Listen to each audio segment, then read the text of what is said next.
Okay, and so that was a quick overview. I invite all of you to go in and start looking at what if you wanted to go to the website and look. Everything I showed you is available publicly. You do not need to log in to see that information. And so what the tracker really shows us is being able to see all the projects associated with the program and tell the story of what we're doing here in Tahoe to improve our environmental standards. It also simplified the entire reporting process, since now it's streamlined, it's online, it's easy to do, and that's a feedback that we've gotten from our implementers is finally this is an easy way to do it, and they can do it any time during the year they want to. And then also the fact sheets. The fact sheets have been a real way to get buy-in for the system. People can auto-generate their own fact sheets with a click of a button, and they're consistent across all the projects. And with that, it's really increased public trust. We're being very accountable, being very upfront, being very transparent about what we're doing, and people can find out what's going on in their neighborhood.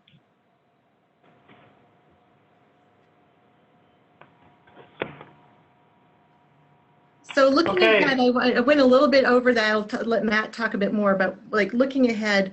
I showed you a bit of what we're doing with LT Info and how that's really been a real success. We've grown beyond what we're just doing for the environmental improvement program. We're looking ahead at how we can build that for other programs that TRPA has. And our parcel tracker, which is where we're going to be daylighting a lot of information for individual property owners in the basin. We're going to be publicly launching that this week and going public with that so people can really see information about the basin. Okay, so real quick, I want to make sure we have some time for any questions. What's up ahead in terms of the system build out?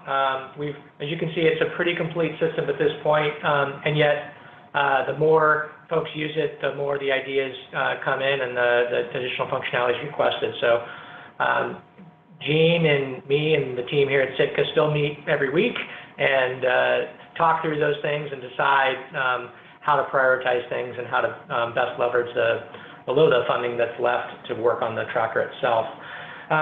We are about ready to start and support the third year of annual updates. While purchasers can come in and update their project anytime during the year, there is a concerted push between November and January. The system has a lot of workflow support that sends out notifications and starts to nag people in increasingly aggressive tones to get their project updates in. It actually hasn't been all that necessary. Folks have been pretty good. So there'll be some things that we do to streamline that process further. We're also working to expand, particularly for the transportation group, the ability to track and collect a little bit more information about proposed projects so that they can do a better job with their diligence in tracking whether or not the proposed project will meet multiple objectives.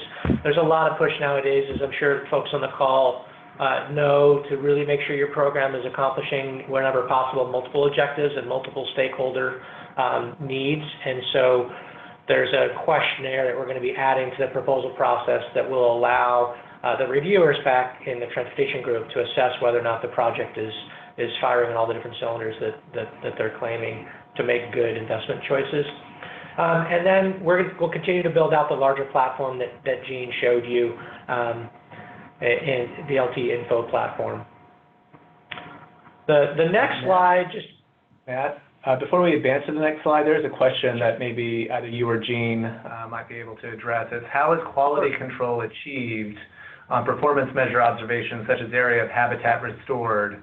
What is the definition of restored, for example? Okay, I could take that one. So we do have our info sheet, so you could click on that performance measure of acres of habitat restored or enhanced, and in there's critical definitions that explain what exactly that definition is. And then there's always a QA that happens through TRPA's being the administrator, going through and looking before we go through and we do an approval. So somebody submits their update, we go through, we do a quick scan to make sure, is that really accurate? I mean, sometimes people add an extra zero, so you're going from 100,000 to 1 million. So looking for those kind of things to make sure that it's truly accurate. And then sometimes there's some back and forth where there's an ability in the update when people submit something for us to ask a question and put it back, saying, did you really restore these acres? So there's a way to QA that on our end, and it's built into the system. One of the features we added before the second update year cycle was just a visual diff. So you could take a look at what is the official record of the project and then what are all the updates. So a really quick way for a reviewer like Jean or Kim Carringer at TRPA to see what has been changed and vet it. There's also some roll-up views that we've created more for operational. I think it's just internal use at this point, but it looks at what is the average cost of an acre to restore an acre. And TRPA can consult those just basic descriptive stats to find out if what's being claimed on this project even makes sense.